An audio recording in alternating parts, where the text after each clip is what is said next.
25 ans, ça se fête et c'est important de le faire. 25 ans et oui, 20 mai 92, 20 mai 2017. Exactement 25 ans jour pour jour que nous avions donc eu cette opportunité de recevoir ici en terre africaine et plus précisément au Congo-Brazzaville à Kibossi et exactement au Mont Kari-Kari, la lumière de Dieu. La lumière de Dieu, et oui, Dieu avec toute sa kybernésie a donc élu domicile dans sur cette montagne, le Mont Kari-Kari. Alors ça se fête, je disais, et ce grand événement sera donc célébré ici à Pointe-Noire le dimanche 21 mai 2017 à l'Institut Thomas Sankara du quartier OCH, ici à Pointe-Noire. La rédaction de la RTA-OPH vous présente donc cette gazette. Une gazette spéciale pour parler de cette fête, pour demander aux associés, aux frères et sœurs qui sont friands de la louange, friands de glorifier Papa Guillaume Iloufwa Seti Kwabo, de donner leur avis, leurs impressions par rapport à cette fête.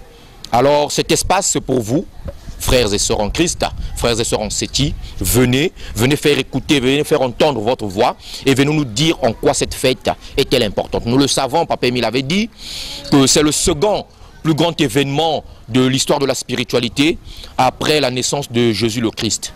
Venez donc célébrer la lumière dimanche 21 mai. Esengo. Yamoto nangai yoka. Soko yokite ngana koloba yo yokate yo nani. C'est de le passage.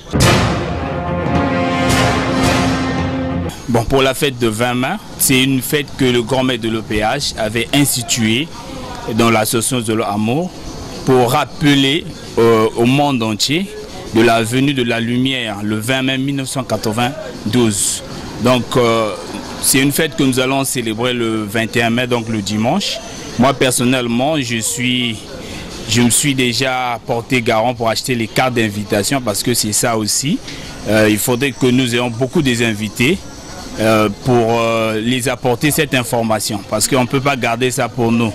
Le monde entier doit être informé que la lumière de Dieu, de l'éternel Dieu, Guy-Émile Iloufwa Seti Kwabo, est déjà dans nos maisons, dans nos quartiers, partout. Donc c'est à nous de se rendre compte.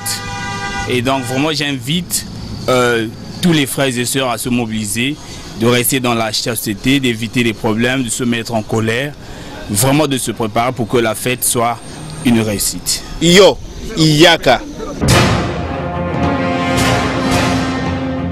Maman, qu'est-ce que ça va faire ta 20 mai? Hein? Il y a pas même mai? Oui, il y a 20 mai. Il y a 20 mai. Il va s'assembler en public. Donc, comme il va Thomas Sankara, mon esum que vanda. Lumbuchi butu kane kolomunachi atwako. Lumbuchi butu kane kolomuna pevi alongo yave. Yo, Iyaka.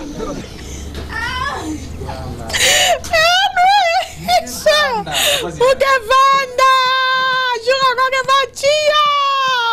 betke dombe, betke vanda, betke dombe.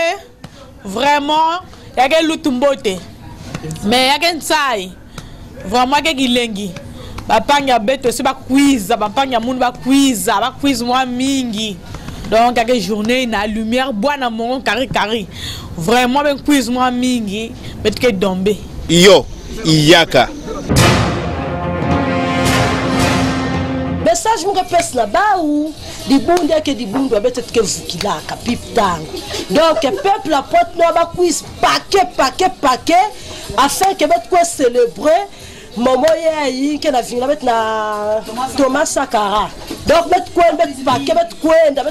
boire papa Émile afin que soit ba bénédiction, soit ba guérison, ba ina que bouta fait ba bouta, ba ina que soit fait ba bisal ba kuzwa. Donc na bokna peuple la porte no paquet ba quiza. Ba quiza mana sato ba quiz paquet. Papa Émile zolo beto bet kwenda paquet ya kuluchila. Yo, Iyaka. Michi ba yiti Pointe Noire ndokanka Thomas Sankara tabwa papa Emile muna babana mumu ka voile babana munu tous les 4 enfants ka voile parce que ni na ba ou ba me ni na papa Emile ba me vukila donc maman ya muna raté veya muna sosa na mboy mu ka luta na ko kembi papa Emile na papa Emile isanwe tuduk nanwe yo iyaka samna beto Ararat yankai betike kuvanda mingi betike kuna kulusisa yao na Pointe Noire ensemble na bampangi parce que fête ya 20 na foso mumu kutarila yao bete nyoske kuvanda kati ya Pointe Noire yo iyaka. Je sais pas, j'ai pas l'idée hein, dans cette question là. Le 20 mai, je sais pas, soit la fête de l'indépendance ou soit notre programmation du Congo ou soit du Compopa. Les 20 mai, les 20 mai. C'est qu'on fait la publicité à la télé pour Octobre Luzolo Amour. C'est ça, hein, le 20 mai, fête de Luzolo Amour. C'est ça. Donc, mes frères et sœurs, le 20 mai, ça sera le fête de Luzolo. Ça va être à Thomas Sankara. Mes frères et sœurs, venez participer à la fête de Luzolo. Ça va se passer tout vraiment normalement. L'action des grâces, ça va être là-bas. Au nom du Père, du Fils et du Saint-Esprit. Amen. Yo, Iyaka. Na fête ya 20 mai manque faut nous vendre fête une cuisine la lumière du monde na mon kari muza fête na betke dombe betke louer que papa Emile kulutila betke louer papa Emile betke dombe là betke bininian donc faut que vous manquer ya que va na Thomas Sankara baba tu faut pas vendre même monde même que ça me la vie na kati Luzolo ba vendre faut pas manquer que fête moi c'est nene ya que fête en 15 en tout cas moyen v yo Iyaka. Nous passerons la fête de 20 mai. Ceci, c'est à Pointe Noire, c'est bon. N'importe où nous pouvons être présents parce que la fête du 20 mai, c'est la fête de la lumière. Ce que j'entends, que Dieu pourvoit les moyens pour que nous y arrivions tous.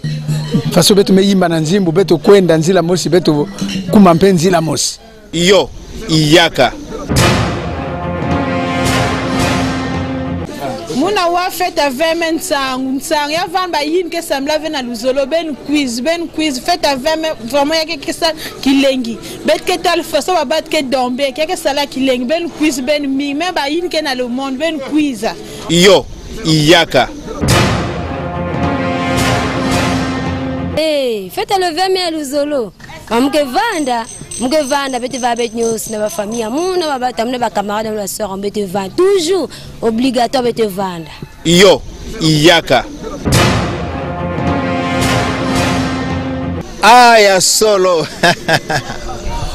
boyeli bwamwinda toba mweti moye banganga mayele basato balandaka na mbotama ya Yesu Kristo oli botalia yambolizalaka na likolo kasi na bileko bileka mwinda mwango to mweti mwango mokwei na mabele ya kari boyei ba mwinda awa na Afrika ya katikati na kibosi koloba sikisiki na kari molulu mwango motikali na mwa mikolo mikiemo salama e bakata ya molulu boyeli bwa mwinda na